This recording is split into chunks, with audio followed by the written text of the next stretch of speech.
Projeto Paleolítica apresenta Jung, Vida e Obra. Carl Gustav Jung nasceu em Kitzbühel, na Turgóvia, Suíça, em 26 de julho de 1875, e faleceu em Kuznast, em Zurique, Suíça, em 6 de junho de 1961. Foi um psiquiatra e psicoterapeuta suíço, fundador da psicologia analítica. Seu legado é influente nos campos da psiquiatria, psicologia, ciência da religião e literatura. Jung criou alguns dos conceitos psicológicos mais conhecidos, incluindo a distinção entre personalidade extrovertida e introvertida, as ideias de arquétipo e de inconsciente coletivo, bem como a noção de sincronicidade. A classificação de personalidade MBTI foi desenvolvida postumamente a partir de suas teorias. Juntamente com Freud, foi um dos pensadores mais respeitados de seu tempo e é amplamente considerado um dos psicólogos mais influentes de todos os tempos. Jung via a psique humana como de natureza simbólica e fez desse simbolismo o foco de suas explorações. Ele é um dos maiores estudiosos contemporâneos de análise de sonhos e simbolização. Embora exercesse sua profissão como médico e se considerasse um cientista pautado no método empírico naturalista, grande parte de seu trabalho foi dedicada a explorar e aplicar noções típicas das ciências humanas, como antropologia, sociologia, mitologia e religiões comparadas, além de áreas tangenciais à ciência, incluindo filosofia oriental e ocidental, alquimia, astrologia, literatura e artes. Seu interesse pela filosofia e ocultismo levou muitos a vê-lo como um místico. Foi também sócio, durante 50 anos, de 1905 a 1955, da marca de relógios IWC Schaffhausen, herdada por sua esposa Emma. Os assuntos com que Jung se ocupou surgiram em parte de sua experiência pessoal, vividamente descrita em sua autobiografia ou Memórias, Sonhos, Reflexões, ou 1961. Ao longo de sua vida, Jung experimentou sonhos periódicos e visões com características mitológicas e religiosas, que despertaram seu interesse por mitos, sonhos e a psicologia da religião. Além dessas experiências, ele também se deparou com fenômenos parapsicológicos, que intensificavam seu espanto e questionamento. Por muitos anos, Jung sentiu possuir duas personalidades separadas, um ego público, exterior, envolvido com o mundo familiar, e um eu interno, secreto, que tinha uma proximidade especial com Deus. Ele acreditava ter herdado isso de sua mãe, que tinha a capacidade de ouvir homens e coisas tais como são. A interação entre esses egos foi o tema central de sua vida pessoal e contribuiu mais tarde para sua ênfase no esforço do indivíduo para integração e inteireza. 6 meses após seu nascimento, os pais de Jung mudaram-se de Kitzbühel, à beira do Lago de Constança, para o presbitério do Castelo de Laufen, que domina as quedas do Reno. Seu pai, um reverendo, deixou-lhe uma fé cega que se mantinha a muito custo com o sacrifício da compreensão. A tarefa do filho seria responder com uma fé renovada, baseada no conhecimento. Além disso, Jung usaria as escrituras como referência para a experiência interior de Deus, não como dogmas estáticos que castravam o desenvolvimento pessoal. Ele lamentava que à religião faltasse o empirismo, que alimentaria a sede da personalidade, e que as ciências naturais, que também o fascinavam pelo envolvimento com a realidade concreta, faltasse o significado, que saciaria a personalidade. Esses dois aspectos, religião e ciência, não se tocavam, causando sua constante insatisfação devido ao desencontro das duas instâncias interiores. Foi dessa tentativa de saciar ambos os aspectos, de fazer justiça ao ser como um todo, que ele decidiu formar-se em psiquiatria. Lá estava o campo comum da experiência dos dados biológicos e dados espirituais, que até então eu buscará inutilmente. Tratava-se, enfim, do lugar em que o encontro da natureza e do espírito se torna realidade. Ao longo de sua juventude, Jung interessou-se por filosofia e literatura, especialmente pelas obras de Pitágoras, Empédocles, Heráclito, Platão, Kant e Goethe. Seu interesse pelos ensaios de filósofos como von Hartmann e Nietzsche também foi profundo. Em sua autobiografia, ele descreve a abordagem de Nietzsche à obra Assim Falou Zaratustra como uma experiência chocante, comparável apenas à inspirada pelo Fausto ou de Goethe. Uma de suas maiores revelações foi a obra de Schopenhauer. Jung concordava com o irracionalismo que este autor atribuía à natureza humana, embora discordasse das soluções por ele apresentadas. Por influência de sua família, especialmente do lado materno, Jung teve intenso contato com o moderno espiritualismo em sua juventude. Alguns de seus parentes participavam de sessões espíritas. Seu avô materno, Samuel Presvercres, era um reverendo luterano que afirmava realizar comunicação com espíritos. Em seu aprofundamento filosófico, Jung encontrou modelos explicativos em obras como Os Sonhos de um Visionário, ou 1766, de Kant e o Ensaio sobre a Visão de Espíritos, ou 1851, ou de Schopenhauer. Essa investigação se aprofundou quando ele participou da Fraternidade Zofingia, na qual defendeu o estudo científico do espiritualismo contra a corrente materialista dominante e divulgou o tema em palestras aos colegas de medicina. A investigação desses fenômenos por Jung culminou na realização de sessões espíritas com sua prima médium, Helene Presvercres, que foi objeto de pesquisa e resultou em sua tese de doutorado sobre a psicologia e psicopatologia dos assim chamados fenômenos ocultos, ou 1902. Na psiquiatria, foi influenciado por Theodore Flournoy, que também havia publicado um livro sobre uma médium. Os interesses de Jung no espiritualismo continuariam pelo resto de sua vida, influenciando o desenvolvimento de sua psicologia. Já estudante de medicina, Jung decidiu dedicar-se à então obscura especialidade de psiquiatria após a leitura ocasional de um livro do psiquiatra Krafft Ebing. Em 1900, Jung tornou-se estagiário na Clínica Psiquiátrica Burgosli, em Zurique, então dirigida pelo psiquiatra Eugen Bleuler, famoso pela sua concepção de esquizofrenia. Neste contexto, Jung começou a elaborar e aplicar seu famoso teste de associação ou experimento de associação de palavras, relembrando o caso de uma jovem melancólica e infanticida, diagnosticada com esquizofrenia ou demência precoce grave. O resultado obtido 14 dias depois foi a alta hospitalar, e ela nunca mais foi internada. Em 1905, ele recebeu seu doutorado em psiquiatria, tornando-se simultaneamente médico-chefe da Clínica Psiquiátrica da Universidade de Zurique por 4 anos, até sua demissão em 1909 por excesso de trabalho. No entanto, ele manteve sua posição como professor assistente até 1913. Naquela época, ele focou seu interesse em psicopatologia, psicanálise e psicologia dos povos primitivos. De 1904 a 1905, Jung fundou um laboratório de psicopatologia experimental na clínica psiquiátrica, de onde surgiram tanto o teste de associação quanto os experimentos psicogalvânicos.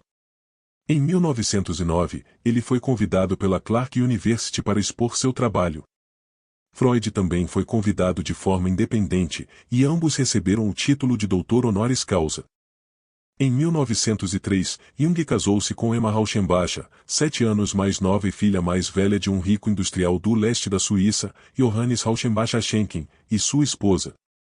Rauschenbacher era o proprietário, entre outras ocupações, da IWC Schaffhausen International Watch Company, fabricante de relógios de luxo. Após sua morte em 1905, suas 2 filhas e seus maridos tornaram-se donos do negócio. O cunhado de Jung, Ernst Schomberger, tornou-se o principal proprietário, mas os Jung continuaram como acionistas de um próspero negócio que garantiu a segurança financeira da família por décadas. Emma Jung, cuja educação havia sido limitada, demonstrou considerável habilidade e interesse na pesquisa de seu marido e se lançou nos estudos e atuou como assistente dele em Burgosli. Ela aprendeu matemática, latim e grego e acabou se tornando uma notável psicanalista por direito próprio. Eles tiveram 5 filhos, Agathe Neuss, nascida em 28 de dezembro de 1904, Grete Baumann, nascida em 8 de fevereiro de 1906, Franz Jung Merker, nascido em 28 de novembro de 1908, Marianne Neuss, nascida em 20 de setembro de 1910, e Helene Erny, nascida em 18 de março de 1914. O casamento durou até Emma morrer em 1955. Durante seu casamento, Jung supostamente se envolveu em relacionamentos extraconjugais. Seus supostos casos com Sabina Spielren e Tony Wolff foram os mais amplamente discutidos. Embora tenha sido dado como certo que o relacionamento de Jung com Spielren incluía um relacionamento sexual, essa suposição foi contestada, em particular por Heinrich Villotani. Durante a Primeira Guerra Mundial, Jung foi convocado como médico do exército e logo se tornou comandante de um campo de internação para oficiais e soldados britânicos. Os suíços eram neutros e obrigados a internar pessoal de ambos os lados do conflito que cruzaram sua fronteira para evitar a captura. Jung trabalhou para melhorar as condições dos soldados retidos na Suíça e encorajou-os a frequentar cursos universitários. Jung e Freud influenciaram-se mutuamente durante os anos de formação intelectual da vida de Jung. Jung se interessou por psiquiatria quando estudante lendo A Psicopatia Sexualis de Richard von Krafft-Ebing. Em 1900, Jung completou sua graduação e começou a trabalhar como estagiário, médico voluntário, sob a supervisão do psiquiatra Eugène Bleuler no Hospital Burgosli. Foi Bleuler quem o apresentou aos escritos de Sigmund Freud, pedindo-lhe que escrevesse uma resenha de A Interpretação dos Sonhos. No início de 1900, a psicologia como ciência ainda estava em seus estágios iniciais, mas Jung tornou-se um proponente qualificado da nova psicanálise e o de Freud. Na época, Freud precisava de colaboradores e alunos para validar e difundir suas ideias. Em 1902, Jung deslocou-se a Paris, onde estudou com Pierre Janet, regressando no ano seguinte ao Hospital de Burgosli, onde assumiu um cargo de chefia e onde, em 1904, montou um laboratório experimental em que implementou o seu célebre teste de associação de palavras para o diagnóstico psiquiátrico. Burgosli era uma renomada clínica psiquiátrica em Zurique e as pesquisas de Jung já lhe haviam rendido reconhecimento internacional independente. Jung enviou a Freud uma cópia de seus estudos sobre associação de palavras em 1906. A partir de então, Freud e Jung passaram a se corresponder, trocando 359 cartas entre 1906 a 1913. No mesmo ano, ele publicou Estudos de Diagnóstico de Associação, do qual mais tarde enviou uma cópia para Freud, que já havia comprado uma cópia. Precedido por uma animada correspondência, Jung conheceu Freud pela primeira vez em Viena em 3 de março de 1907. Jung relembrou a discussão entre ele e Freud como interminável, incessante por 13 horas. 6 meses depois, Freud, então com 50 anos, enviou uma coleção de seus últimos ensaios publicados para Jung em Zurique. Isso marcou o início de uma intensa correspondência e colaboração que durou 6 anos. Em 1908, Jung tornou-se editor do recém-fundado Anuário de Pesquisa Psicanalítica e Psicopatológica. Jung viu em Freud um companheiro para explorar os caminhos da mente. Enviou-lhe cópias de seus trabalhos sobre a existência do inconsciente, confirmando concepções freudianas de recalque e repressão. Ambos ficaram encantados um com o outro, principalmente porque os dois desenvolviam trabalhos inéditos em medicina e psiquiatria. Após o primeiro encontro, estabeleceram uma amizade de aproximadamente 7 anos, período em que trocavam informações sobre seus sonhos, análises, confidências e discutiam casos clínicos. Contudo, apesar da identidade de pensamento, havia também algumas diferenças fundamentais. Jung jamais aceitou a insistência de Freud de que as causas dos conflitos psíquicos sempre envolviam algum trauma de natureza sexual, e Freud não admitia o interesse de Jung pelos fenômenos espirituais como fontes de estudo válidas em si. Nos anos 1930, essa divergência atingiu seu auge, e o rompimento entre eles foi inevitável. Posteriormente, os livros de Freud foram proibidos e queimados publicamente pelos nazistas, e ele foi obrigado a deixar Viena pouco depois da anexação da Áustria, exilando-se em Londres. No mesmo período, Carl Jung tornou-se uma das figuras mais visíveis da psiquiatria alemã da época. A criação de um método de análise dos sonhos e sua interpretação mostrou-se inicialmente muito valiosa na compreensão da sintomatologia psicótica.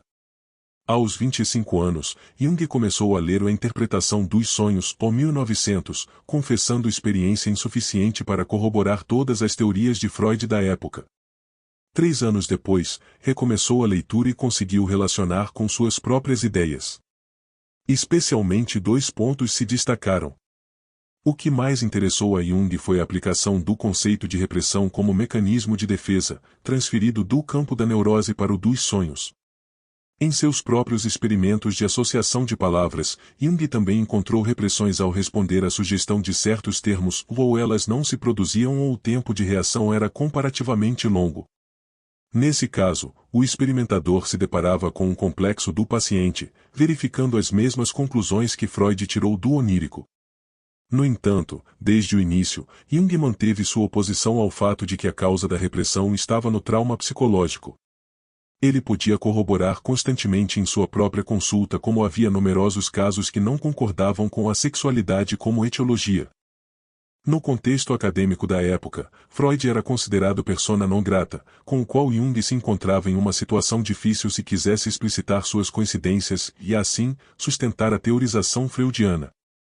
Ele poderia continuar seu próprio trabalho e carreira promissora sem Freud. Apesar de tudo, me declarei publicamente a favor de Freud e lutei por ele. Ele o fez ante um congresso em Munique sobre neuroses forçadas, já que o nome de Freud foi deliberadamente omitido. Jung escreveria em resposta em 1906 um artigo para o Münchner Medizinische Wochenschrift, Semanário Médico de Munique, exaltando a teoria da neurose de Freud dada sua contribuição para as neuroses forçadas, recebendo em resposta 2 cartas alertando que seu futuro acadêmico estaria em perigo proporcionalmente à sua persistência. Jung continuou a se declarar a favor, embora mantendo em desacordo a etiologia sexual nas neuroses. Seria em torno dessas datas que começaria a troca de correspondência entre os dois autores, com Jung iniciando o envio de sua obra O Diagnostische Associationsstudien, ou Estudos Diagnósticos de Associação, 1906. Em 1907, ele também enviaria o Die Psychologie der Dementia Praecox, ou sobre a psicologia da demência precoce. A troca epistolar continuaria até a data de sua separação, 1913. Será graças a esta última obra de 1907, também incompreendida entre os seus próprios colegas, que conduziria ao primeiro encontro entre Freud e Jung, à custa de um convite do primeiro em Viena. É neste momento que se costuma recordar a circunstância surpreendente, mais explícita, de que em fevereiro de 1907, à 13h, conversamos 13 horas sem interrupção, por assim dizer. Jung ficou profundamente impressionado com o fato de que para Freud a sexualidade significasse um nominoso, impressão confirmada 3 anos depois, de 1910, em uma conversa novamente em Viena. Meu caro Jung, prometa-me que nunca descartará a teoria sexual. É o mais importante de tudo. Você vê, devemos torná-la um dogma, um bastião inexpugnável contra a maré negra do ocultismo. Sigmund Freud, 1910. Um traço de caráter particularmente me preocupou, a amargura de Freud. Já me chamou a atenção no nosso primeiro encontro. Por muito tempo não consegui entender até que consegui relacioná-lo com sua atitude em relação à sexualidade. Para Freud, a sexualidade certamente significava um nominoso, mas em sua teoria ela se expressa exclusivamente como uma função biológica. Apenas a inquietação com que ele falava sobre isso sugeria que nele ressoava mais profundamente. Em última análise, eu queria ensinar, pelo menos assim me parecia que, vista de dentro, a sexualidade também implicava espiritualidade ou fazia sentido. Sua terminologia concreta era, no entanto, muito limitada para poder expressar essa ideia.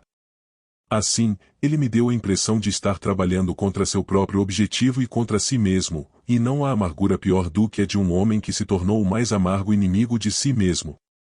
Segundo sua própria expressão, sentiu-se ameaçado pela maré negra, ele, que havia proposto principalmente esvaziar as profundezas obscuras. Carl Gustav Jung. Memórias, Sonhos e Reflexões. Jung iria tão longe a ponto de dizer de Freud que ele era prisioneiro de um ponto de vista, uma figura trágica, mas um grande homem. Voltando à hipótese de poder de Alfred Adler, Jung estabelece uma relação entre Freud e Nietzsche, de tal forma que se em Freud há uma deificação de Eros, em Nietzsche o mesmo acontecerá com a vontade de poder, pois Eros e poder serão 2 princípios antagônicos, mas complementares, que a astúcia da história do espírito quis exaltar. Quando Jung visitou Freud em Viena em 1909, perguntou-lhe o que achava sobre isso. Receberia uma rejeição mais do que previsível de um preconceito materialista que se referia ao absurdo. No entanto, alguns anos se passaram antes que Freud reconhecesse a importância da parapsicologia e a autenticidade dos fenômenos ocultos. Enquanto Freud expunha seus argumentos, senti uma sensação extraordinária. Parecia-me que meu diafragma era feito de ferro e se tornava incandescente uma cavidade diafragmática incandescente.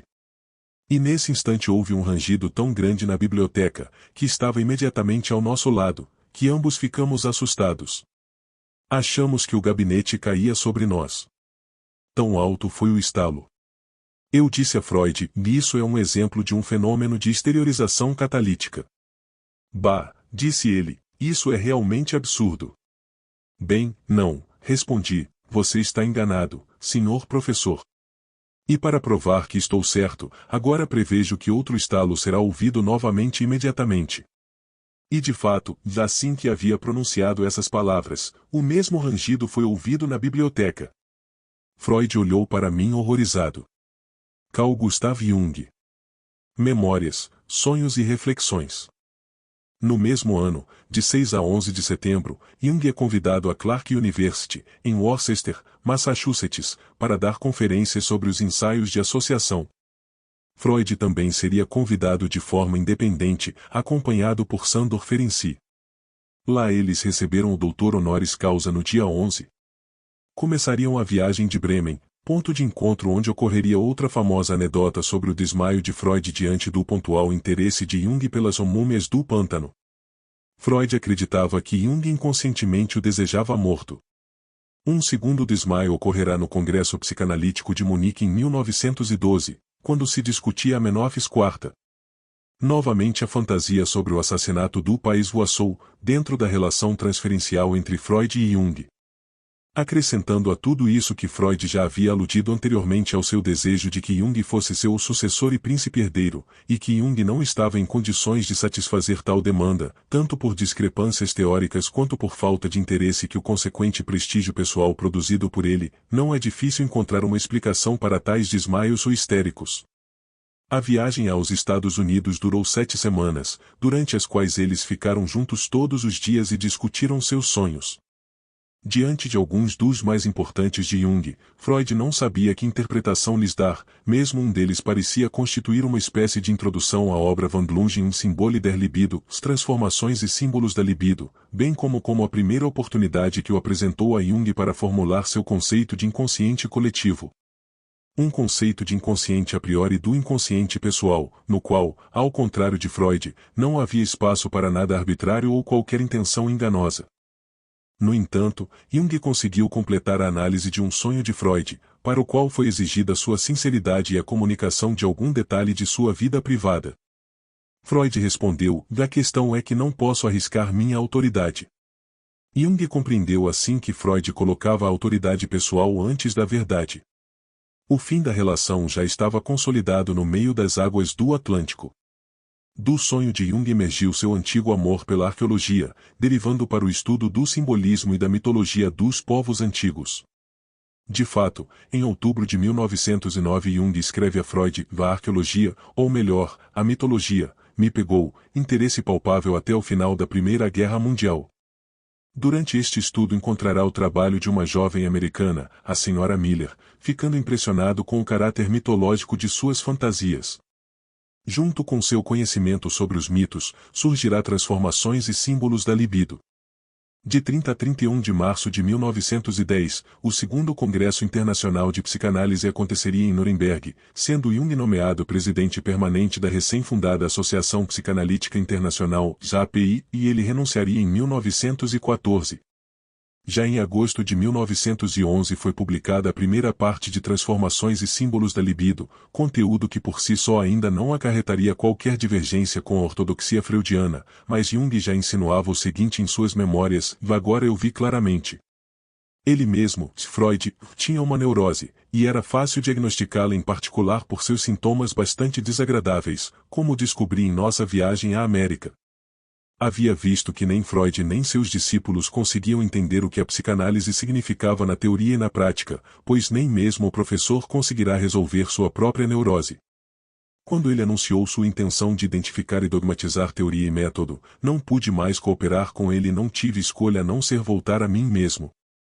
Por volta de 1912, Jung termina O Sacrifício, a última sessão da segunda parte de Transformações e Símbolos da Libido, sabendo de antemão que o que ele expôs lhe custaria sua amizade com Freud. Tive que expor minha própria noção de incesto, a transformação decisiva do conceito de libido, além de outras ideias pelas quais eu diferia de Freud. Ele disse à esposa que passou 2 meses preocupado e sem tocar em uma caneta. Finalmente decidiu escrever e isso lhe custou a amizade com Freud. Freud sentiu-se desgostoso com as descobertas que Jung lhe transmitia e, assim, a relação epistolar correspondente começou a refletir a crescente tensão entre os dois. Em 25 de fevereiro de 1912, Jung fundou a Sociedade de Interesses Psicanalíticos, levando assim a sua própria versão da psicanálise. Em setembro, ele dá uma palestra na Fordham University, em Nova York. O assunto será a psicanálise e suas diferenças com Freud, fundamentalmente que a repressão não dá conta de todos os estados, as imagens inconscientes podem ter um significado teleológico e a libido, ou energia psíquica, não é exclusivamente sexual. Por sua vez, e no mesmo mês, é publicada a segunda parte de Transformações e Símbolos da Libido, em que Jung propõe que o incesto alude mais ao simbolismo do que à literalidade. No ano de 1913 ocorrerá a ruptura definitiva com Freud. A separação afeta profundamente Freud e Jung fica devastado.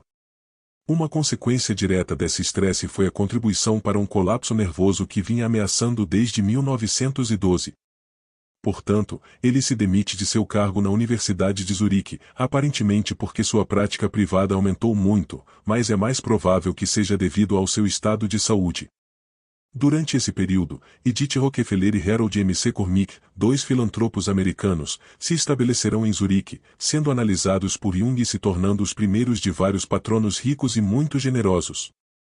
Em 1914, Jung demite-se do seu cargo na API e organiza, junto com Alphonse Maeder, as bases da chamada Escola de Zurique. Após a separação de Freud, Jung sentiu o chão desmoronar-se sob os pés. O sentido da sua vida ficou em primeiro plano. Seguiu-se uma série de sonhos e visões que forneceram material para o trabalho de toda uma vida.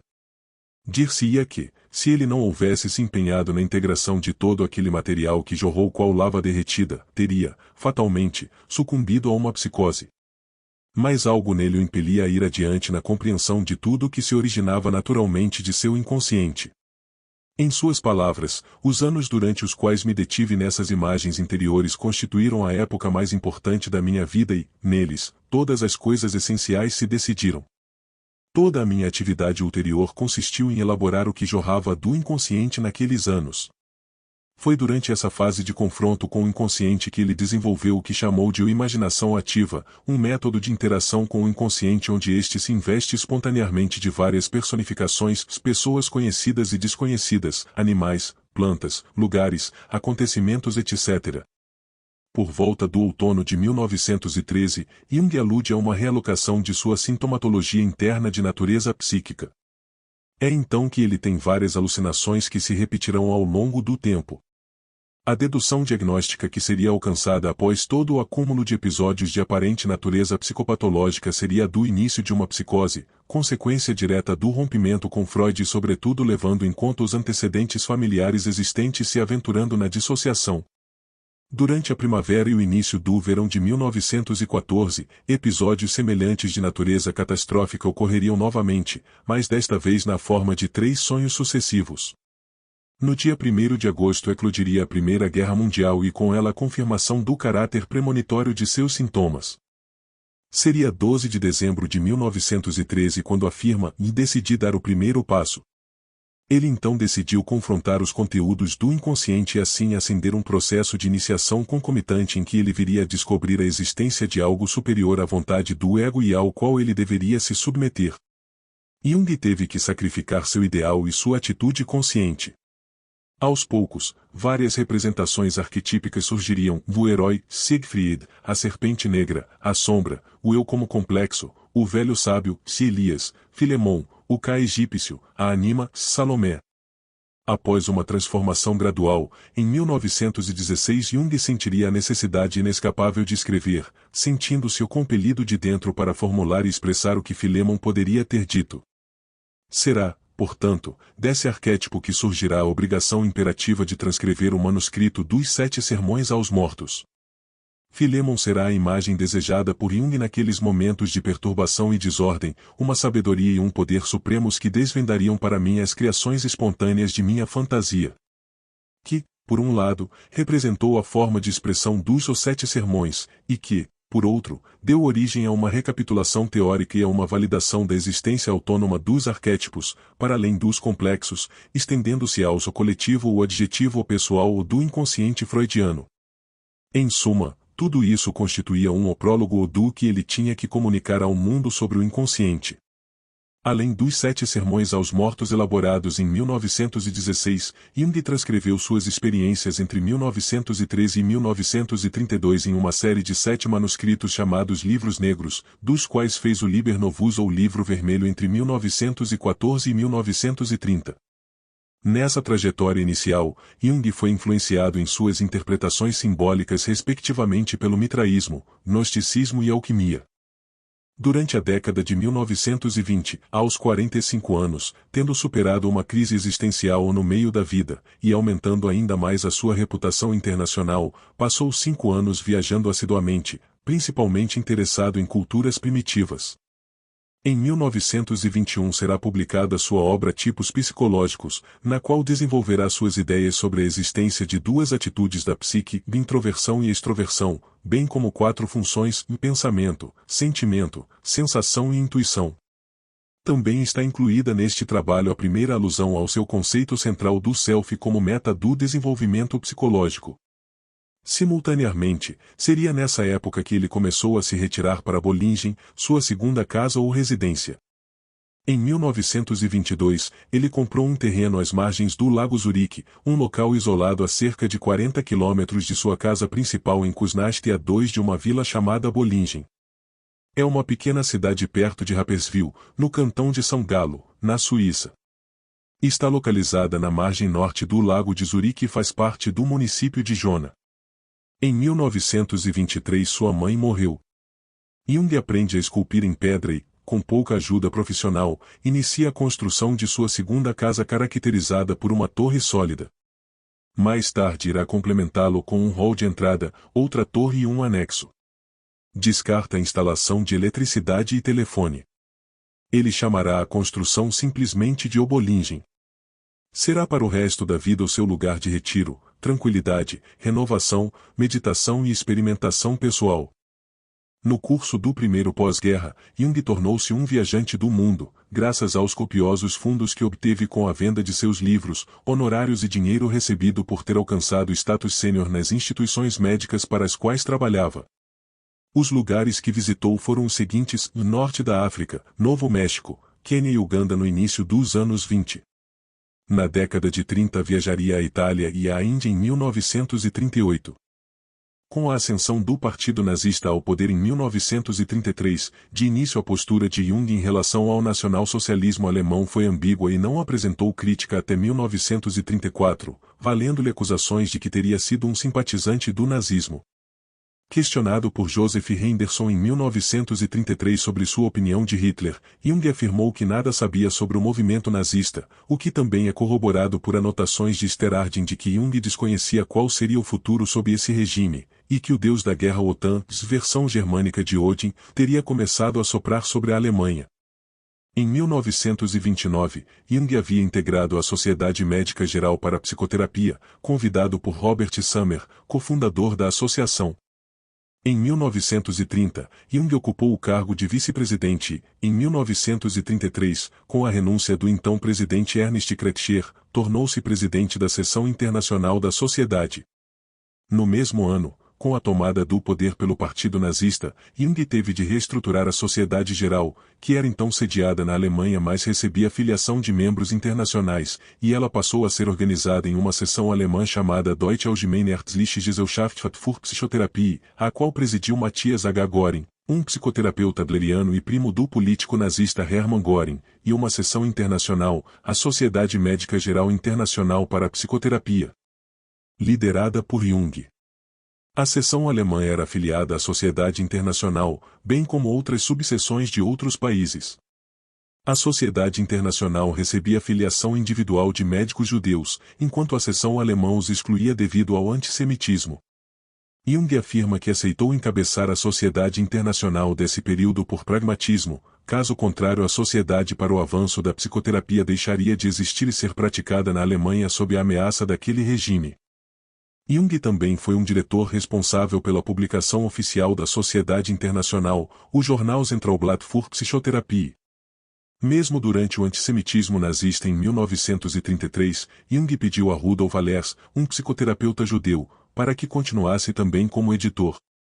As primeiras providências de Jung quando assumiu a Oberstaatliche Ärztliche Gesellschaft für Psychotherapie, Sociedade Médica Internacional para a Psicoterapia, acumulando com a entidade suíça, em 1933, foram 1. Reformulação dos estatutos, para evitar o controle hegemônico por alguma das sociedades nacionais.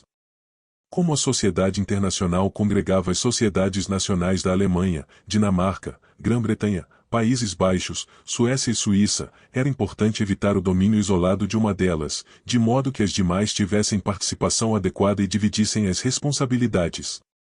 2. Aceitação na sociedade internacional dos membros judeus e antinazistas expulsos da sociedade da Alemanha, de modo que eles pudessem exercer o seu ofício em outros países e garantir a sua subsistência como profissionais qualificados. Matthias Göring era adepto do nazismo e utilizou a psicoterapia para defendê-lo.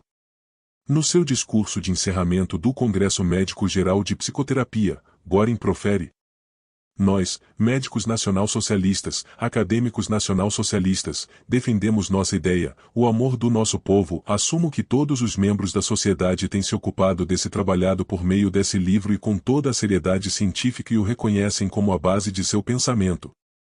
Peço a todos vocês que estudem em detalhe o livro e os discursos de Adolf Hitler. Quem quer que leia o livro e os discursos do Führer e estude sua natureza essencial, observará que ele tem algo de que a maioria de nós carece, e Jung chama isso de intuição. Heil Hitler. Em 1934, Gustav Balle denunciou a associação de Jung como editor de um periódico que estava subserviente ao nazismo. Em réplica, Jung afirmou que estava desapontado com o juramento de fidelidade a Hitler publicado por Göringer na Centralblatt, e que teria ocorrido por acidente tal veiculação no jornal internacional. Jung ressaltou que, de sua parte, ele era presidente da Sociedade Internacional, e não da Sociedade Alemã, sob responsabilidade de Göring. Também afirmou que não podia mais confiar em Göring, devido aos motivos e interesses obscuros que esse propunha. Nessa carta de resposta, Jung também negou o antissemitismo e justificou sua atitude de aceitar o cargo de presidente da Sociedade Internacional. Como as condições eram então, um único golpe da caneta em lugares altos teria bastado para varrer toda a psicoterapia para debaixo da mesa. Isso tinha que ser evitado a todo custo para o bem da humanidade sofredora, médicos e ciência e civilização. Seguiu-se em 1936 a sua obra Wotan, cujo título alude à irrupção do antigo deus germânico na consciência coletiva alemã, deus da tempestade e da efervescência, desencadeador de paixões ávidas de combate, e, além disso, poderoso feiticeiro e mágico, que esteve intimamente ligado aos mistérios da natureza oculta. Manifestação de um arquétipo como fator autônomo, representativo da natureza do nacionalsocialismo, com repercussão coletiva e que confunde os homens pertencentes à massa, mesmo daqueles alegadamente cultos e racionais como os alemães. Nela, Jung demonstra-se crítico à ideologia nazista, afirmando: um homem, que obviamente está possuído, infectou uma nação inteira a tal ponto que tudo está em movimento e começou a rolar em seu curso para a previsão. Jung também assume sua posição crítica nos seminários sobre o Zaratustra de Nietzsche, que iniciou em 1934 e foram ministrados até 1939, ano em que estourou a guerra, e nos quais sustenta que o filósofo havia se tornado o grande profeta do que estava acontecendo na Alemanha na época. Segundo Deirdre Bair, nessa época, Jung teria canalizado dinheiro para que Freud pudesse se refugiar em Londres, via Franz Hickling. Jung, sabendo que Freud estava seguro, teria enviado a ele um telegrama de solidariedade. Já segundo o biógrafo Peter Gay, de acordo com um dos relatos obtidos a partir de Franz Hickling Jr., ao saberem da invasão nazista da Áustria em 1938 e devido à perseguição contra judeus, Jung e Franz Hickling levantaram uma quantia de $10.000 de seus próprios fundos para serem doados diretamente a Freud e sua família, para que estes abandonassem o país imediatamente. Freud recusou-se a receber em sua casa o filho de Hickling, escolhido como mensageiro, e a quantia, dizendo-lhe: eu me recuso a ser contemplado por meus inimigos. Hickling Jr. retornou então a Zurique com o dinheiro. Em 1939, Jung foi reconduzido ao seu cargo no Instituto Göring. De fato, embora presidente da Sociedade Médica Geral de Psicoterapia, Jung também foi um contrabandista de judeus ou no exílio para a Suíça. A partir da Noite dos Cristais, em 9 de novembro de 1938, Jung usou sua influência nos serviços de imigração suíços, apoiando as necessidades financeiras para tirar intelectuais judeus da Alemanha. Foi assim que permitiu o exílio do francês Roland Kahn, que mais tarde o traduziu para o francês, e de sua amiga Jolande Jacobi. Jung tampouco escondeu da imprensa internacional sua posição em relação aos ditadores e ao Terceiro Reich. Em outubro de 1938, o jornalista americano Hubert Renfrew Knickerbocker visita Jung em sua casa em Kuznast para uma entrevista a ser publicada na edição de janeiro de 1939 da Arts International Cosmopolitan. Jung descreve Hitler como um homem sem representação política, mas mágico, uma espécie de feiticeiro ou xamã, insignificante em si mesmo, mas que reflete e vocifera o inconsciente dos alemães. A projeção do inconsciente coletivo do povo alemão, constelada em Wotan, é veiculada por meio de um homem idealizado que se tornou uma espécie de Messias. Ele diz, e Hitler está chegando ao clímax e com ele a psicose alemã. Falhando em propor sua demissão por causa das manobras administrativas de Göring, Jung aproveitou essa entrevista. Apresentando o diagnóstico de ditadores e Hitler como um psicopata patente, Jung deixa Matthias Göring furioso e este último acaba aceitando a renúncia de Jung em 12 de julho de 1940. A partir de então, Jung foi colocado na Schwarzliste, a lista negra de autores cujas obras foram banidas da Alemanha, depois na lista Otto para a França ocupada. Confinado em seu país, a Suíça, Jung é mobilizado à fronteira com a Alemanha, por medo de uma invasão nazista. Muitos de seus amigos americanos se ofereceram para convidá-lo para os Estados Unidos ou para Londres, mas Jung respondeu que queria ficar na Suíça. Estamos enraizados em nossa terra suíça, explica. Jung foi posto como coronel do exército suíço, depois que o general Giza foi convocado para defender a nação suíça, e tornou-se médico militar na fronteira com a Alemanha. Há afirmações de Freud de que ele muito desconfiava do antissemitismo de Carl Jung, e nisso também Jung se apresentou ambíguo de início. No início de 1934, num artigo sobre a situação atual da psicoterapia, Jung afirma que o judeu, como nômade, não poderia jamais criar a sua cultura própria. Para desenvolver os seus instintos e talentos, tem de apoiar-se em um povo anfitrião mais ou menos civilizado. Essa postura de Jung estava imersa na rivalidade que ele então tinha com a psicanálise freudiana. Em uma carta de Gershon Solem a Aniela Jafé, Solem conta como em 1945, após a Segunda Guerra, o rabino líder da comunidade judaica alemã, Leo Bieck, confrontou Jung sobre essas questões. Jung realizou uma confissão afirmando, eu escorreguei, ou ambos então fizeram as pazes. Segundo Sanford Drob, isso, relata Solem, foi suficiente para que Bieck e Solem, de fato, perdoassem Jung e continuassem seu relacionamento. Que judeus proeminentes, mesmo aqueles que não eram seus discípulos, e isto é, de Bieck e Solem, estavam satisfeitos com seu relato de que ele havia o escorregado ou perdido o equilíbrio durante o período nazista, e que Gershon Solem, o fundador do moderno estudos de Cabala, continuou a ter um diálogo frutífero com Jung e seus associados em Ascona, certamente deve levar aqueles de nós interessados nos aspectos psicológicos do misticismo judaico a considerar fazer o mesmo. Em uma carta de 1934 a James Kirsch, Jung afirmara: Freud já me acusava de ser antissemita porque me sentia incapaz de vivenciar seu materialismo sem alma. Com essa propensão a farejar o antissemitismo, os judeus acabam despertando o antissemitismo. Não entendo por que o judeu não pode admitir, tanto quanto o chamado cristão, que quando você tem uma opinião sobre ele não se o está criticando. Por que devemos sempre assumir imediatamente que queremos condenar o povo judeu como um todo? Considero que é uma forma inadmissível de fechar o adversário. Tenho me entendido muito bem com meus pacientes e colegas judeus na maioria dos casos, e mais de uma vez por ter criticado um alemão, ele me repreendeu por odiar alemães. É muito fácil querer esconder a própria inferioridade por trás de um preconceito político, e você já deveria me conhecer bem o suficiente para me crer e capaz de tal absurdo não individual como o antissemitismo. Sabe muito bem que considero o homem como pessoa e quanto esforço sempre faço para libertá-lo de suas determinações coletivas para torná-lo um indivíduo, e o nacionalismo, por mais desagradável que seja, é uma conditio sine qua non, simplesmente o indivíduo não deve se afundar nela. A próxima calúnia a inventar será que sofro de uma total ausência de convicção porque não sou nem antissemita nem nazista. Vivemos tempos loucos. A biógrafa Aniela Jafé, de ascendência judia, faz a seguinte declaração explicativa. Mas deve ser considerado um grave erro que com sua distinção entre uma psicologia judia e uma não judia se apresentará na esfera pública em um momento em que ser judeu trazia consigo uma ameaça de morte, e que incluiu as distinções em psicologia racial no programa científico da Sociedade Internacional.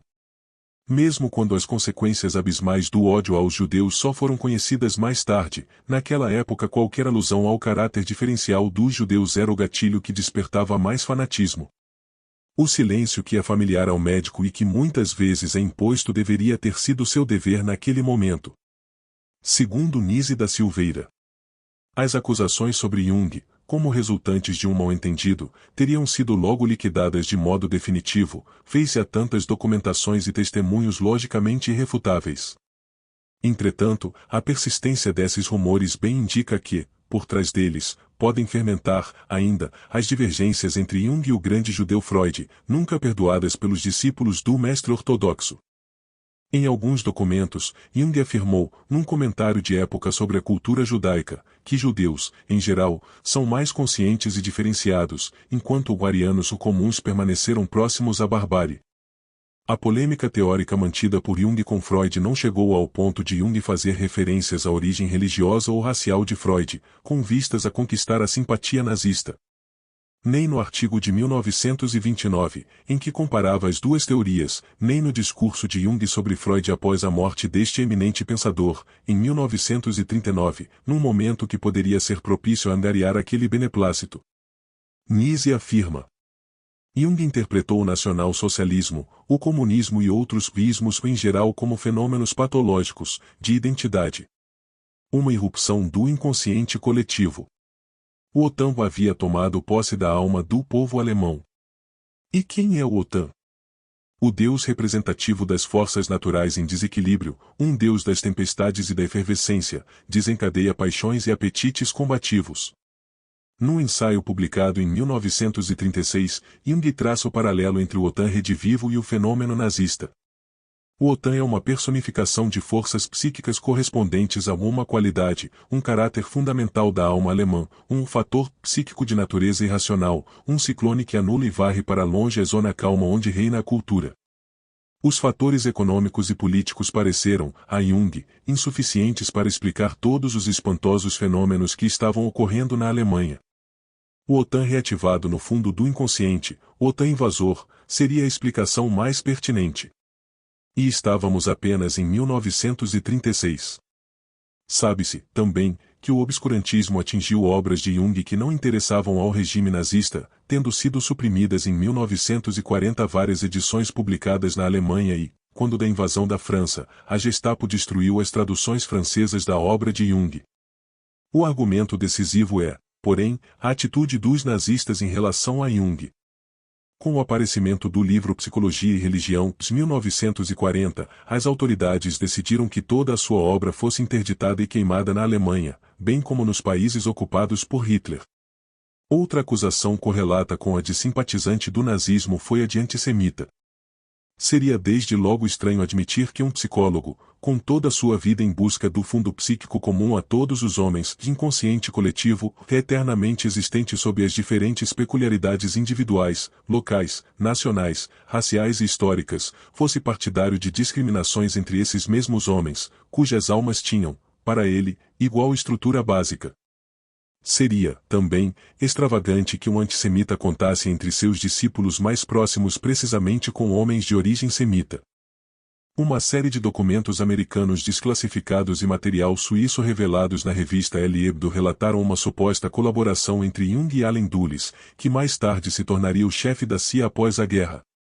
Dulles estaria em Berna no final de 1942, com a missão de produzir um relatório sobre o movimento secreto antinazista na Alemanha.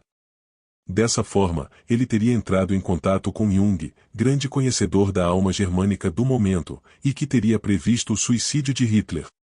O espião americano o teria convencido a coletar informações úteis, tornando Jung o agente número 488 da Agência Central de Inteligência Americana. Dulles creditou a Jung uma grande contribuição. Ele conhecia as características dos sinistros líderes da Alemanha nazista e da Itália fascista. Seu julgamento sobre esses líderes e sobre suas prováveis reações aos eventos correntes foi de real ajuda para mim na avaliação da situação política. Sua profunda antipatia por aquilo que o nazismo e o fascismo defendem evidenciou-se claramente nessas conversas. Além disso, em 1945, o general Eisenhower, comandante supremo aliado da Europa, estudou o ponto de vista de Jung sobre a melhor forma de ajudar os civis alemães a aceitar a derrota, a fim de restaurar a economia da Alemanha o mais rápido possível, sem sangue. Em 1935, a classe médica britânica convidou Jung para uma série de palestras organizadas no Instituto de Psicologia Médica da Clínica Tavistock, em Londres. Jung apresenta ali sua teoria e a noção de inconsciente coletivo. Samuel Beckett e seu analista, Wilfred Bion, estão na Assembleia. Jung também evoca a importância da religiosidade do paciente no quadro da cura, argumentando inclusive que o sistema de confissão é uma psicanálise anterior ao seu tempo. Ele conclui quanto ao perigo da besta loura, a Alemanha nazista, que atesta, segundo ele, o risco que surge quando a imagem arquetípica que a época ou o momento produz então ganha vida e apodera-se de todos, uma espécie de psicose coletiva que havia anunciado em seus escritos já em 1918, e que desenvolveu no ano seguinte, em seu ensaio OTAN, no qual anuncia o despertar do inconsciente alemão. Em 1935, publicou um comentário psicológico sobre Bardo Todol, importante obra do budismo tibetano traduzida e publicada no Ocidente em 1927, inaugurando um diálogo entre o budismo e a psicologia que se desenvolveria. Em 1938, quando Freud saiu de Viena para Londres, a doutora Yolande Jacobi também emigrou para Zurique, continuou seus estudos com Jung e, posteriormente, foi uma das fundadoras do Instituto C. G. Jung, tendo escrito a introdução às obras completas de Jung. Ainda nesse ano, a Universidade de Oxford, na Inglaterra, concedeu-lhe o título de doutor honoris causa. Em 1939, Jung renunciou à presidência da Sociedade Médica Internacional para a Psicoterapia. Alegou que já tentará por 2 vezes anteriores à renúncia, tendo permanecido apenas devido a pedidos dos representantes britânico e neerlandês, somente se retirando quando foram interrompidas as comunicações internacionais e a sua permanência não era mais necessária. Em 1942, psicanalistas junguianos suíços criaram a Fundação Bollingen, em homenagem à Torre Bollingen. Em 1944, a Universidade de Basileia criou para ele uma cátedra de medicina psicológica na qual lecionou por apenas 2 anos. No mesmo ano, de fato, Jung sofreu uma embolia pulmonar que gradualmente o enfraqueceu. Imerso em coma, ele experimenta intensa fantasia e eventos mentais oníricos relacionados a conceitos cabalísticos do Pardes Rimmonim. Uma vez recuperado, está convencido de que deveria agora utilizar as notas recolhidas no seu livro vermelho, em relação ao que doravante chama as visões de 1944. Henri Ellenberger chamou essa experiência de doença criativa, comparando-a à neurastenia e à histeria. Após a guerra, Jung recebeu seu 7º título honorário da Universidade de Genebra, entregue pelo psicólogo Jean Piaget. Em 1946, em cerimônia realizada em Zurique, Winston Churchill pediu que o Dr. Jung compusesse a mesa e se sentasse a seu lado. Em abril desse ano, Ernest Ars publicou um artigo cujo título era o Carl Gustav Jung e Defender of Freud and de Gelson na Psychiatric Quarterly. Alguns dos seus mais devotados pupilos, Erich Neumann, Gerard Adler, James Kirsch e Aniela Jaffe, eram judeus. Carl Gustav Jung morreu em 6 de junho de 1961, aos 85 anos, em sua casa, nas margens do Lago de Zurique, em Kuznast, após uma longa vida produtiva, que deixou marcas na antropologia, sociologia, psicologia e em outros campos como arte, literatura e mitologia. Ele está sepultado no cemitério da Igreja Protestante, em Kuznast, no cantão de Zurique, na Suíça. Jung sobreviveu à sua esposa, Emma, e à sua amante, Toni Wolff. Ele faleceu por volta das 4 horas, após uma breve enfermidade precedida por uma embolia e um acidente vascular cerebral. No momento de sua morte, um raio atingiu a árvore onde costumava descansar, mas o jardineiro conseguiu curá-la. Após os funerais na igreja de Kuznast, Jung foi enterrado no cemitério local. A lápide exibe o brasão da família Jung e, ao lado, os nomes de seu pai, mãe, irmã, Emma e Carl. Nos frisos superior e inferior, a inscrição vocatus ad que non vocatus Deus aderi, ou evocado ou não, Deus estará presente. Nos lados direito e esquerdo, a frase imprimus homo de terra terrenus. Secundus homo de caelo caelestis, o primeiro homem vem da terra e é terreno, o segundo homem vem do céu e é celeste.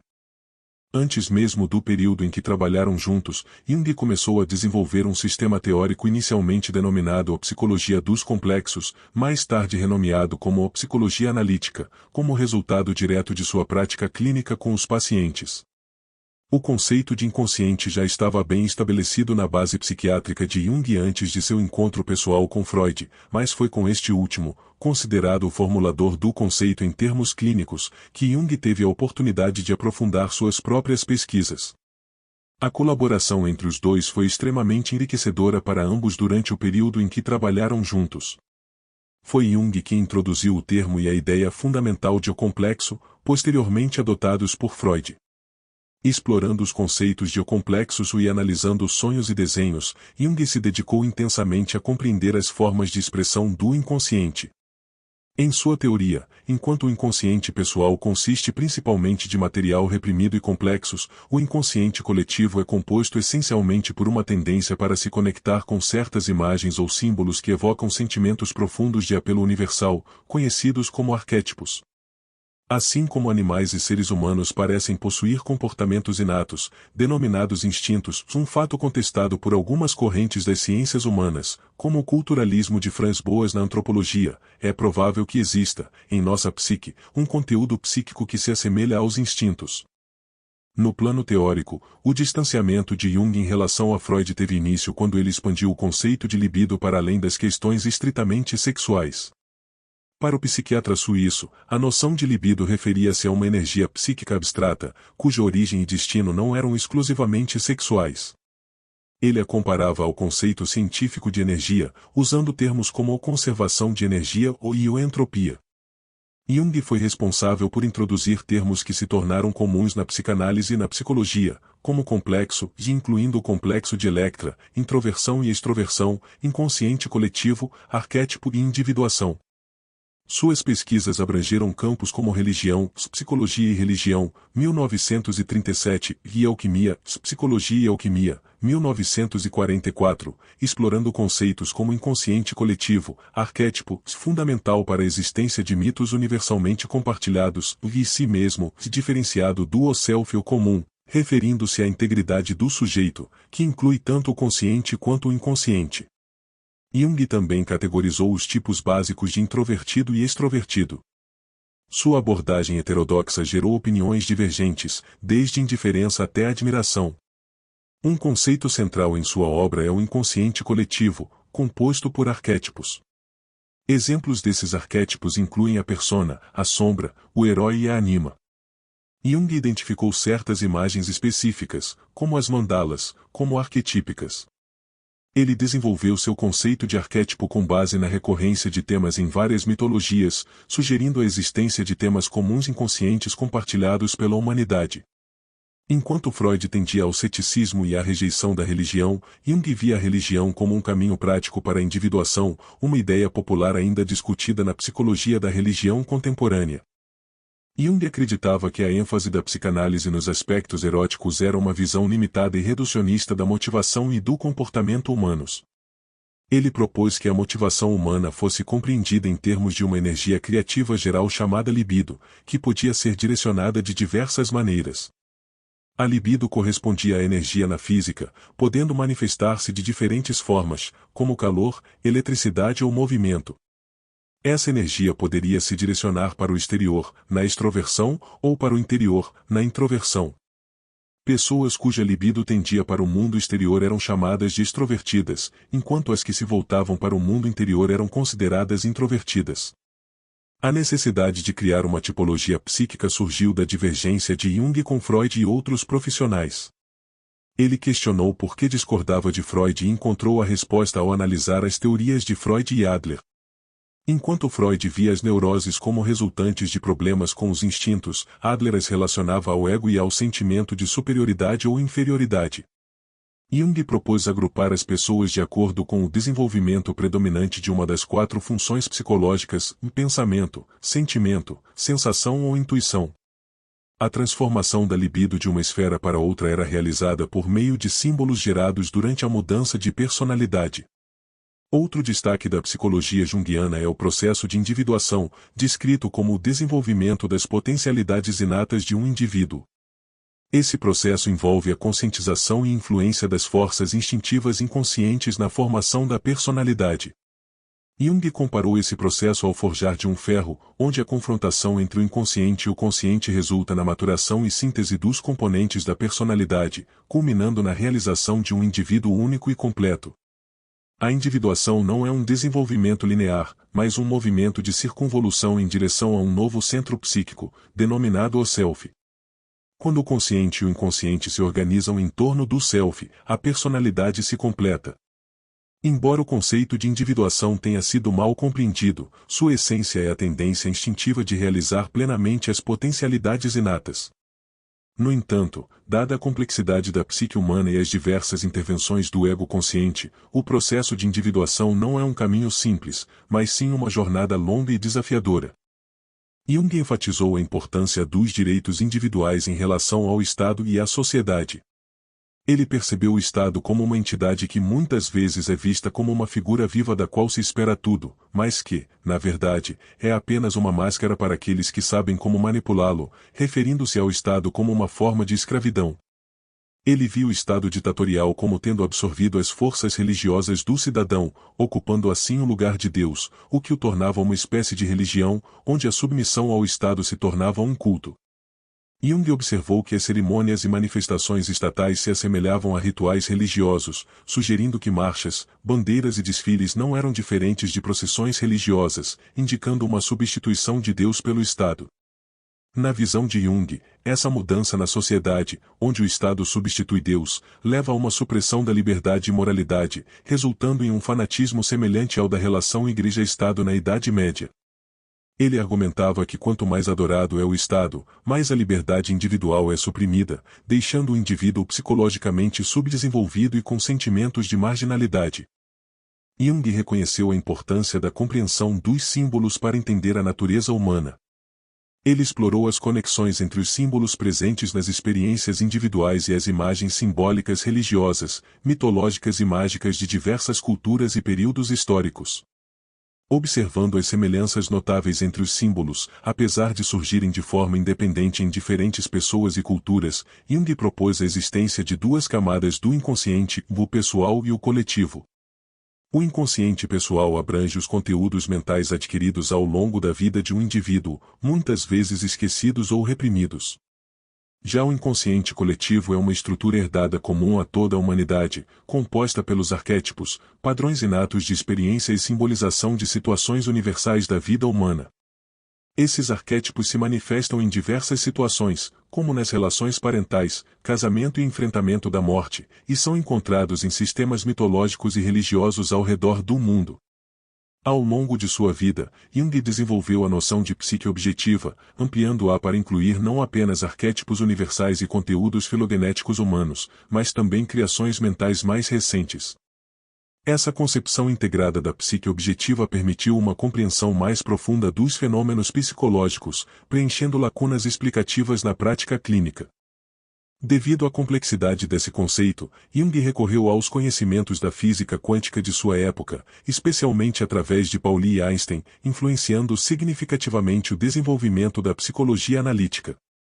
Ele se familiarizou com a teoria da relatividade e a física quântica, incluindo princípios como incerteza, complementaridade e não localidade, principalmente por meio de físicos como Wolfgang Pauli e Albert Einstein, além de se interessar pelas pesquisas em parapsicologia de Joseph Banks Rini, da Universidade de Duke. Essas influências, somadas a experiências pessoais e de seus pacientes, levaram Jung a sugerir que as camadas mais profundas do inconsciente não estão sujeitas às leis convencionais de espaço, tempo e causalidade, o que poderia resultar em fenômenos paranormais como clarividência e precognição, temas que passaram a ser estudados pela psicologia.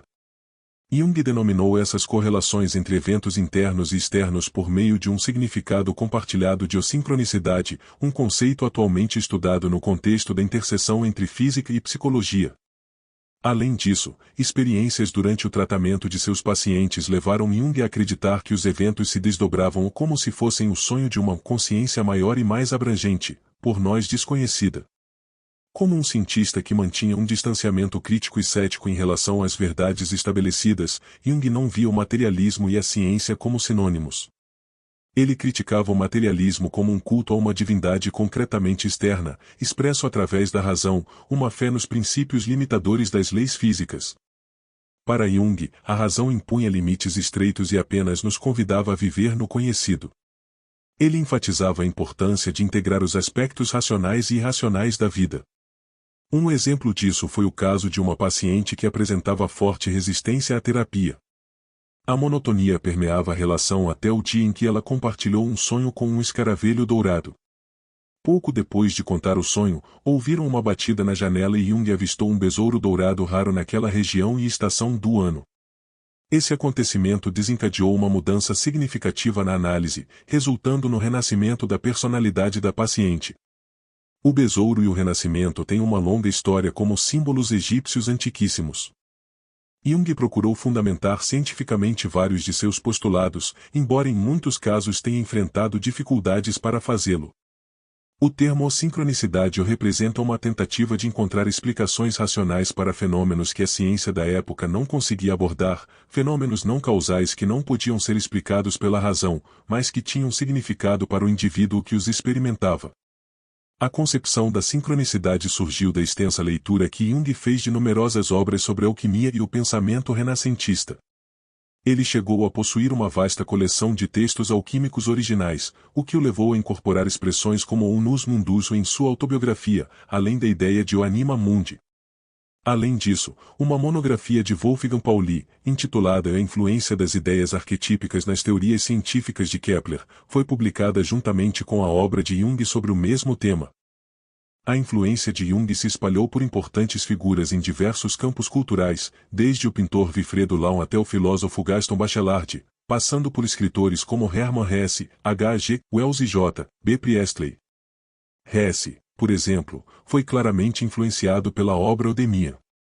Jung também teve uma relação próxima com H. G. Wells, a quem chamou de o amigo e que é descrito diretamente por seu biógrafo Vincent Brome como junguiano, influência visível em suas obras O Christina Albertas Fader e o The World of William Clissold. Outras personalidades influenciadas incluem o filólogo Ernest Robert Curtius, o psicólogo comportamental Hans Eysenck, o historiador das religiões Mircea Eliade e o mitógrafo e ensaísta Joseph Campbell, todos reconhecidos como devedores da concepção junguiana. Além disso, é digno de nota os muitos pontos de contato e paralelos com o filósofo e psicólogo americano William James. Por outro lado, segundo Chester P.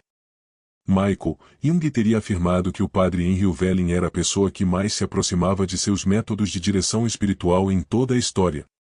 Ele também foi uma fonte de inspiração e participante dos colóquios do Círculo Eranos. Jung começou a recomendar a espiritualidade como uma forma de tratar o alcoolismo, e é visto como tendo desempenhado um papel indireto no estabelecimento de alcoólicos anônimos. Alguns, como Bill Wilson, atribuíram a ele um papel de liderança em sua fundação. Certo dia, Jung teve um paciente americano chamado Roland Hazard III, que lutava contra o alcoolismo crônico. Após tentar ajudar o paciente por um tempo, Jung percebeu que não estava fazendo progresso significativo. Ele então sugeriu que a única esperança para o paciente seria ter uma experiência espiritual e Jung observou que, em algumas situações, tais experiências haviam levado alcoólatras à recuperação quando outros métodos haviam falhado. Hazard levou a sério o conselho de Jung e buscou uma experiência espiritual. Ao retornar aos Estados Unidos, ele se juntou a um grupo de cristãos evangélicos conhecido como Grupo Oxford. Hazard compartilhou com outros alcoólatras o que Jung havia lhe dito. Um desses alcoólatras era Ebai Tasher, um velho amigo alcoólatra de Bill Wilson, que mais tarde se tornaria conhecido como o fundador dos Alcoólicos Anônimos. Tasher contou a Wilson sobre o grupo Oxford e, através dele, Wilson soube da experiência de Hazard com Jung. Assim, a influência de Jung foi indiretamente percebida na formação do grupo, embora o programa de 12 passos e o movimento em si não sejam de orientação junguiana.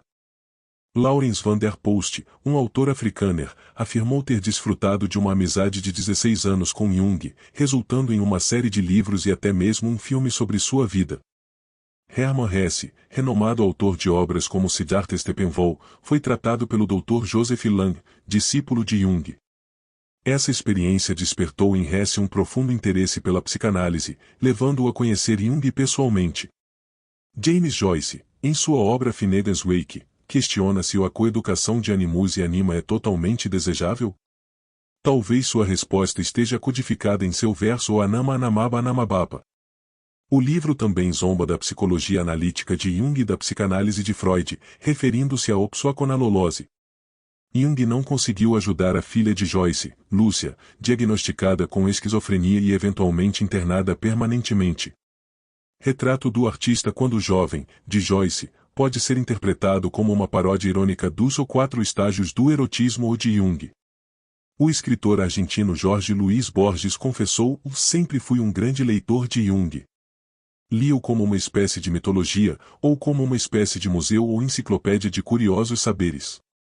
Borges contribuiu significativamente para o realismo mágico, gênero de ficção latino-americana que mescla elementos fantásticos em uma atmosfera realista.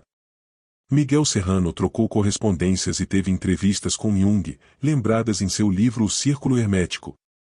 Frank Herbert estudou as obras de Jung e teve acesso a anotações de aulas recolhidas pela psicóloga Irene Satley, que frequentara as aulas de Jung. Conceitos junguianos foram incorporados em sua obra Duna. Philip K. Dick afirmou que suas ideias e obras foram fortemente influenciadas pelos escritos de Jung. Durante sua adolescência, ele foi tratado por um analista junguiano. Na década de 1950, adquiriu avidamente as obras completas de Jung, publicadas pela editora Bollingen. Os modelos e construções junguianas que mais o impactaram parecem ser os arquétipos do inconsciente coletivo, projeções e alucinações coletivas, experiências de sincronicidade e sua teoria da personalidade. Ursula K. Le Guin é outra autora de ficção científica com influências junguianas em sua obra. Fernando Sanches Dragó também foi profundamente influenciado pela obra de Jung. O mundo da arte e da música está repleto de influências da psicologia de Jung, tecendo um vínculo entre a mente humana e a expressão criativa. O pintor suíço Peter Birkhäuser, conhecido por suas obras visionárias, encontrou-se sob os cuidados de Marie-Louise von Franz, aluna de Jung. Juntos, eles exploraram a tradução dos símbolos dos sonhos em arte, uma jornada que moldou a obra de Birkhäuser. Na América, o expressionista abstrato Jackson Pollock mergulhou na psicoterapia junguiana sob os cuidados de Joseph L. Henderson. Foi Henderson quem reconheceu o potencial de Pollock na arte como meio terapêutico. Através de desenhos e pinturas, Pollock expressou conceitos junguianos, enriquecendo suas obras com camadas de significado psicológico. As pintoras surrealistas Remédios Varo e Leonora Carrington também exploraram o mundo de Jung em suas criações, mergulhando nas profundezas do inconsciente para dar vida às suas visões peculiares e intrigantes. Jung deixou sua marca até mesmo na música pop. Na icônica capa do álbum Sgt. Pepper's Lonely Hearts Club Band dos The Beatles, Jung é representado entre figuras ilustres. Da mesma forma, o álbum Synchronicity do The Police presta homenagem à teoria de Jung, enquanto Sting, líder da banda, se descreveu como estudante da psicologia junguiana. O músico David Bowie mergulhou fundo nos ensinamentos de Jung, incorporando seus conceitos em sua música e persona artística.